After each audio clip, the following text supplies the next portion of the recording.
سوال ہے کہ مرے ہوئے لوگوں کے لیے یعنی جن کی وفات ہو چکی ہے ان کے لیے قرآن بخش سکتے ہیں کہ نہیں، اور ان کے لیے دعا کر سکتے ہیں کہ نہیں؟ دیکھیے، جہاں تک کہ قرآن پڑھ کے اس کا ثواب میت کو پہنچانے کا معاملہ ہے، علماء میں اس میں اختلاف ہے۔ بعض علماء اس کے قائل ہیں کہ ان کو ثواب پہنچا سکتے ہیں قرآن پڑھ کر، اور بعض علماء کہتے ہیں کہ نہیں پہنچا سکتے ہیں۔ جو علماء کہتے ہیں کہ نہیں پہنچا سکتے ہیں ان میں امام شافعی رحمۃ اللہ علیہ بھی ہیں، وہ کہتے ہیں کہ نہیں پہنچا سکتے، پہنچتا ہی نہیں، قرآن پڑھ کے کسی کو بخشنا یہ صحیح نہیں ہے، امام شافعی کہتے ہیں۔ امام ابن کثیر نے اس کو ذکر کیا ہے تفسیر ابن کثیر میں، وَأَلَّيْسَ لِلْإِنسَانِ إِلَّا مَا سَعَىٰ کی تفسیر میں، کہ آدمی کے لیے وہی ہے جس کی اس نے خود کوشش کی، آدمی اسی چیز کا مالک ہے جس کی اس نے کوشش کی۔ اس آیت کے ضمن میں انہوں نے بات کہی ہے۔ اور دیکھا جائے تو آپ دیکھیں کہ اللہ کے نبی صلی اللہ علیہ وسلم صحابہ کے پاس مال کم تھا اور قرآن زیادہ تھا، ان کے پاس قرآن تھا، لیکن مثال کے طور پر ایک آدمی آیا، ایک عورت سے نکاح کے لیے تیار ہو گیا، آپ نے پوچھا اس کے لیے مہر کے لیے تیرے پاس کچھ ہے؟ اس آدمی کے پاس یعنی کہا میرے پاس ایک تہبند ہے۔ اس نے کہا اس کا کیا کرے گا تو؟ اس میں سے خود استعمال کرے گا کہ بیوی کو دے گا؟ یعنی اس کے پاس کچھ بھی نہیں ہے۔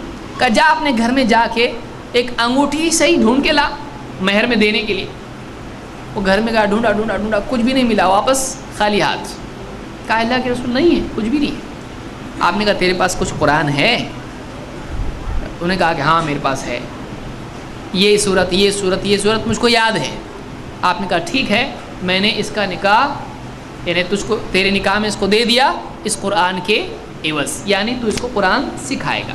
مزدوری بھی مہر بن سکتی ہے، جیسے موسیٰ علیہ السلام کے لیے بنی تھی۔ سورہ قصص آپ دیکھیں، آپ کو تفصیل ملے گی اس میں۔ تو میں یہ کام کروں گا، یہ بھی مہر بن سکتا ہے۔ آدمی کی ایکٹیویٹی بھی مال ہوتی ہے، اسی لیے کسب اللہ نے اس کو کہا ہے۔ تو وہ صحابی ہیں، ان کے پاس مال نہیں ہے، ان کے پاس قرآن ہے۔ لیکن کیا آپ کو کوئی ایسے صحابی ملتے ہیں جنہوں نے اپنی کسی یعنی فوت شدہ کے لیے قرآن پڑھ کے بخشا ہو؟ یا خود اللہ کے نبی صلی اللہ علیہ وسلم جو سب سے اچھا قرآن پڑھتے تھے، کیا آپ نے حضرت خدیجہ کو یا حضرت حمزہ کو یا کسی اور صحابی کو قرآن پڑھ کے ایک سورہ کیوں نہیں، نبی کی ایک سورت ایک آیت نبی پڑھ لے، زمین آسمان سے بھاری ہو، کیا آپ نے محبت میں ایسا کیا کہ ایک آیت پڑھ کے کسی کو بخش دی؟ آپ نے کبھی بھی ایسا نہیں کیا۔ کیوں نہیں کیا؟ اگر یہ نیکی اتنی بڑی ہے، لوگ بولتے قرآن پڑھ کے بخشتے نہیں، کیسے لوگ ہیں یہ لوگ؟ اگر یہ واقعی اسی نیکی ہے تو اللہ کے نبی صلی اللہ علیہ وسلم اور صحابہ نے ایسا کیوں نہیں کیا؟ جبکہ ان کے پاس قرآن تھا، مال نہیں تھا۔